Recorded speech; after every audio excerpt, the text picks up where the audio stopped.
And if you want the replay of these webinars along with the full word-for-word transcript and screenshots and everything, it's pretty slick. You want to join our replay club. It's only $10 a month, and you get access to the replay. Because the live version is free, the replay we charge a little bit because of the bandwidth, etc. So it's under here, Products Webinar Club.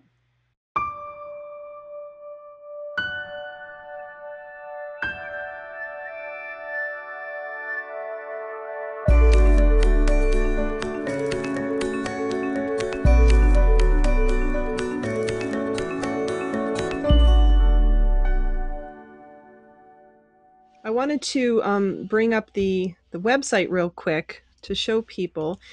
Our little team is growing. If you go to Home and then About, we have little blurbs on each of the team members. So there's me and Alicia and Boyd. Michelle helps us with our affiliate management program. Abdi, he's the one manning the Twitter chatter under the CCO name. And Ruth, she's on there helping too. Ruth is a administrative assistant. She's been doing great, and she's a graduate of CCO too. So we'll have to get her on next time. And there's actually a new person, Sylvia, who's always kind of helped voluntarily. So we decided to give her a job, and she was recommended by Alicia, and she's helping do customer support. So we're growing, and I'm just thrilled because I love my team, and it allows me to focus on doing the recordings, which I need to stay focused on. So, all right, let's see. Okay, so we have our first poll, and this is how many webinars for you? So again, how many CCO webinars have you attended? Is the first choice, is this your first webinar, your second webinar, or more than 5? And you should see a little voting box there. And we've almost got everybody voted here. I'm going to end the poll in 5, 4, 3, 2, 1. I'm rooting for more than 5. So woohoo! First webinar is a good thing too. There you go. Very good. So 45% first webinar. So that's really interesting because I see a lot of similar names, but I guess I'm just thinking we have so many repeat customers, but we do have a good mix. So great. Well, welcome newbies, and I hope you find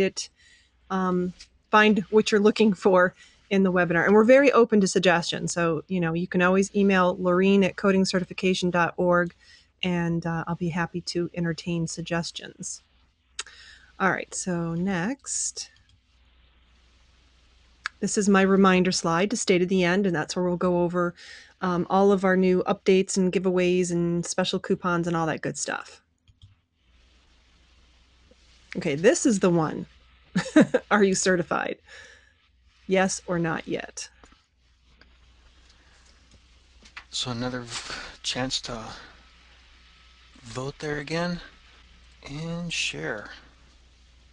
Oops. Ooh, lots of them studying. Good.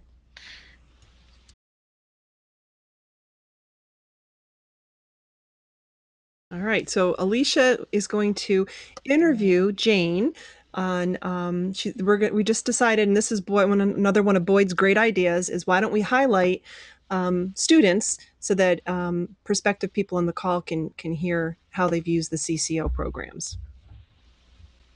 We don't have a picture. She said the only thing she had on Facebook was a picture of her cat. So, Jane, let's start out with a little bit of your background. Okay, I trained as a nurse, and I went ahead. I was a medical assistant. I had X-ray and lab, and I worked in physicians' offices. And then as life got on, I got married, started having children. And I realized that a lot of my time was away from my kids, and I didn't like it. So I was always being asked to help in the business office and whatnot. I also have a degree in business from Portland State. And I realized I like this coding. I like the insurance part. This looks like fun, but it's a lot of work and a lot of time. And so when I was coding, I just up and said, I'm going to start coding from home. I was kind of laughed at, well, what's going to happen? I found in this area, nursing home providers really needed someone to do their billing and their coding. So I started doing that from home. I was able to be around my kids, which was wonderful. And it just really worked out. And then I thought, well, I really should get certified so I know what I'm doing. So I went and I took a course through Portland Community College, and it was at the time when they were just doing online courses, and it was not very well planned out, and many students were frustrated. We finished the course and didn't feel like we knew what we were doing, and this was back in 2004. So I did learn things, and I kept doing what I was doing. And I would actually get called to go out to other clinics. They needed someone to fill in, and that was fun. It gave me variety of going to different offices.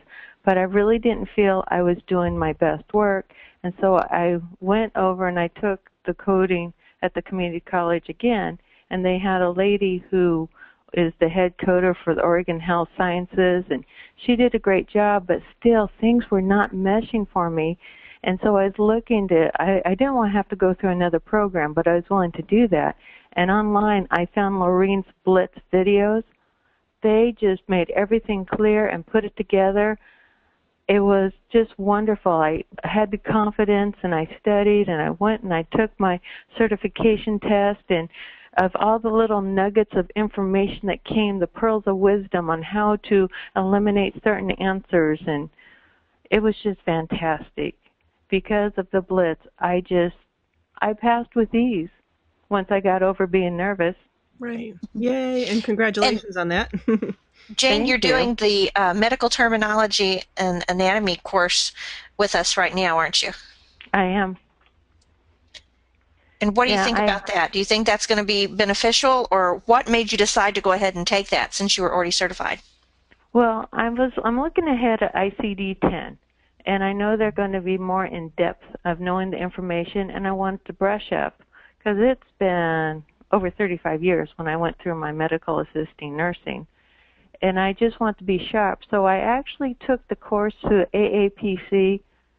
It was not challenging, and I hope nobody is affiliated with AAPC, and I don't mean to hurt your feelings, but my daughter would laugh because they would be doing their little speech about it, and I'd be up in the kitchen washing my dishes, and I'd come back and take my 10 little question test. It was not challenging. I wasn't learning, and again, I saw Lorraine's program. I thought, well, this is going to be worth it, and it so is. It's fun, the games, the way you present it, Lorraine, it really just sticks in your head and you hit the highlights. And it's a lot of information. And even when you take the test, you got to know what's in that chapter because the 50 questions can come from anywhere. Yes. Mm-hmm. But yeah, you present it. It's wonderful, and I'm learning a lot. And I don't get up and wash the dishes when I'm watching your video now.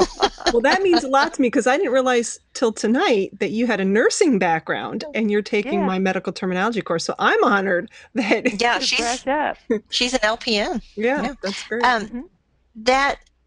That's great to know that you're enjoying that. You had talked a little bit before we got started about some of the hints and things to do when you were testing that seemed to be very helpful. Can you share some of those? Certainly. I feel, of course, you're going to study hard and get ready for the test, and you're going to know your stuff. You go through Lorraine's Blitz, and you use these highlights of eliminate certain answers. When you get to take the test, there are going to be individuals that have not passed it before. They're going to be talking about it. They're going to moan how difficult it is. It's like when you need to get your wisdom teeth out, and everyone needs to tell you the horror story about the oral surgeon and what happened to them, so you'll really get freaked out. Got to let that go. When people start talking about that, just think to yourself, well, that may be true for them, but it's not for me. I know what I'm doing. And get in there and take a deep breath. And don't look up at anyone. Last thing you need to do is see Nalay biting the erasers off the end of her pencil. You're going to be fine. Because my experience, I went in and I had listened to these individuals out there talking about how they had failed and this and that, and I was nervous. I actually thought I was going to have a stroke or something and fall on the ground. I couldn't breathe, and it's like, breathe, Jane, you're fine. And then when I start taking an hour into the test, I realized I can do this. I have the tools because of Lorene and the Blitz. You know, this answer's not going to work. This is not right. This is the information I need to extract. And I was fine. And so I went ahead and I finished the test, and I was done in 2 additional hours, and I went back and I redid the first part. So I was done in 4 hours, and I passed easily. But have That's confidence fantastic. in yourself. That that I think helps a lot of people not to hear the negative out there, because that seems to be what the traffic is, the negative, and you don't hear as much about the positive. You also shared with us before we got started some information about that first job, getting your first job, and the attitude to have and stuff. Can you share some of that with us as well? Show your confidence. You know, believe in yourself. You've gone through these programs. You are smart to get through. And when you go for your job, if they ask, well, do you know this program? Are you familiar with Epic or whatever may be the medical records or the way they do things? If you don't know it, tell them. But let them know you're willing to learn. That's the key. Because believe it or not, I've ran into some individuals who'll say, well, I don't know that and I don't have to learn it. Well, if you want the job and if you show the people that you're willing to learn this, and even if you don't get that position, I suggest you go out and research what they were talking about, because the next interview they may ask you, and if you have more information and let them know that you are looking into this, it may just be your way into the door. That's great. Jane, I really appreciate you coming on the webinar and sharing your information, because I think it's going to be real helpful to people both that have been coding and those that are studying to pass their test, and those that are getting ready for ICD-10, like you mentioned, and not being scared of ICD-10. That's right. Thanks. Thanks so much. Well, Jane. I'm so honored. Thank you. And the last thing I can leave is have confidence in yourself. I mean, you've gone through the programs, you know the information, you just need to know how to put it out there, and Lorene's program will show you. Thanks, Jane. And hopefully you'll get on the discussion board, and you can probably be one of our people that go to for motivation. Well, I'm happy because it's an awesome program, and I'm so thankful I found you. I really am. Well, thanks. And she was Jane was sharing with us earlier that she talks about us so much at work that they asked if she was related. Yeah. So thanks, sis. Well, thank you. All right. So we had another poll to see if you were an AAPC or a HEMA person. We might have to change that in the future, say both, because some people are dually oriented. So if you can take a moment and do the poll, are you more aligned with AAPC or a HEMA? And if neither, I guess you don't have to vote. It looks like almost the same amount are voting, so we're Yeah, close. and Right to people with iPads, you're unfortunately not able to do the polls, we have discovered, so sorry. and iPhones. We have a confirmed iPhone person on the webinar tonight. Great. That's pretty cool. Okay, great. So we're going to close it in 5, 4, 3, 2, 1. Boyd had to throw that in there because I told him, I said, nobody watches webinars on their phone. He goes, yes, they do. So 77% AAPC and 23% AHEMA. Okay, great. So that's interesting to me because, you know, a lot of people want to get the CCS, which is more of an inpatient hospital coding one. And we used to teach in my former life, let me put it that way, this CCS prep course. And we will probably be doing that in the future, not the very near future, but right now our focus is on physician and outpatient based. So the CPC and the CCSP are really what we're catering to. Which is a good point, that with people, you know, keep checking in with us, because we're just expanding so quickly. We'll be offering new stuff in the future, I think. Yes. Yep. And with this great team that's building, I can focus on creating the content and they can focus on the support, and it's all good.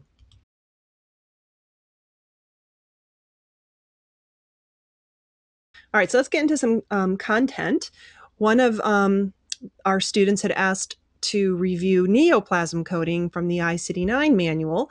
So I think this link will bring me to that page. It's opening over here.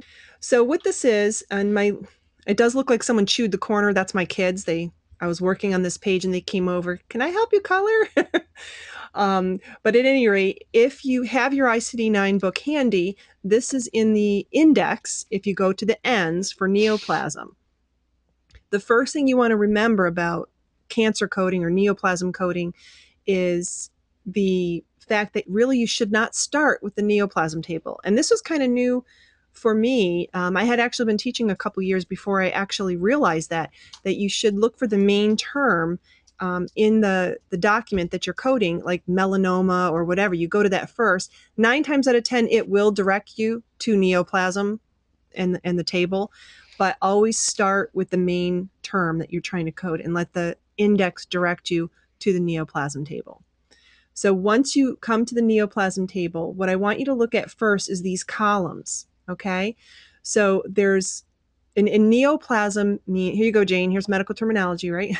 Means new growth. It doesn't mean cancer. It could be, but it means that there's a new growth. So we see here that there's 3 types of malignant cancers: primary, secondary, and cancer in situ. The primary type is it's a spreadable type of cancer. And secondary is where it spreads to. So you'll see in the documentation phrases like with Mets. So maybe they had breast cancer with Mets to the liver or with Mets to the lungs or something like that. So the primary cancer would be the breast and the secondary cancer would be the lungs or the liver. Okay. Cancer in situ is cancer that's not the spreadable type. It's kind of encapsulated. Another instructor tells her students to think of an egg. It's like the yolk in an egg. So it's encapsulated. It's not going anywhere. Then we've got benign neoplasms, which is self-explanatory. Uncertain behavior. They're not sure. They're watching it. And then unspecified. They just know that it's a neoplasm, but they don't know. A lot of times coders will wait for the path report to come back to code it as primary or secondary or whatever type cancer it is. But sometimes they don't know, they don't plan on documentation coming back to code from, so they code it as unspecified. So once you determine what type of cancer or neoplasm you're dealing with, that's the column that you're going to use. So let me scroll down a little bit here. So let's just take abdomen, and I'm just going to use the top row for illustration purposes. So if the cancer started in the abdomen, if that was the primary location, you're going to pull from this first column and code it the 195.2 because that's the primary column. But let's say it spread to, I'm just trying to stay on the same page here. But if it spread, if it was a secondary cancer of the abdominopelvic area, let's say, you're going to code from the second column, 198.89. And that's how easy it is to pull from these columns. Now you still should turn to the tabular and look at the code definition and confirm that you've got the right code that you're looking for. Don't just code from the table. What gets confusing with secondary cancer coding, and you might want to copy this into your book. For those that are in the replay club, you'll get a copy of this PDF here, is secondary cancer coding. How do you handle that? If a patient's coming in for treatment of the secondary cancer, that's going to go in the first position on the claim form. Okay, so you're going to pull from the secondary column. That's going to go in the first position. Then the next logical question is, well, since it's a secondary cancer, where did it come from? Where did it spread from? So that is going to go in the second position on the claim form, the second diagnostic slot. So if the primary cancer is still active, then you're going to pull from the primary column. It's just going to go in the second position. If it's been excised and it's not under treatment, it's history of, you're going to use a V code. Maybe they had a mastectomy. So then it's going to be history of breast cancer. And now you're treating liver cancer. So you pull the liver cancer from the secondary column, and for the That goes in the first position, and then in the second position on the claim form, you're going to code the V code for history of breast cancer. If you don't know where it metastasized from, because maybe you're coding for radiology and they don't know, they're just doing a brain scan or a liver scan, then they have to use 199.1, which I have circled here. That's the unspecified primary site. Okay, so that's how you handle the secondary cancer coding. Now, another thing that I always like to let my students be aware of is this in the notes section. If you look at number 2 here, it says sites marked with the asterisks should be classified as one of two things. Either it's a malignant neoplasm of the skin or it's a benign neoplasm of the skin. Now, it's malignant if it's a squamous cell carcinoma. So if that's what's documented, you consider it malignant neoplasm of the skin. If it's an epidermoid carcinoma, same thing. It's a malignant neoplasm of the skin. Now, if it's a papilloma, then that's considered a benign neoplasm. So make sure that you have this marked up for the skin ones. Let me see if there's any starred ones on this page. No, sorry, I don't have any examples, but it would be an asterisk, and you know, because sometimes it'll say abdominal. It's like, okay, are you talking about the skin of the abdomen? Are you talking about internal organs of the abdomen? So that's what the star would help you understand. Do you go over this at all in the Blitz course that is being asked by Yes, Linda? that's I do cover that in the Blitz because I do feel that is a question that you'll be asked on the board exam, especially the secondary cancer coding.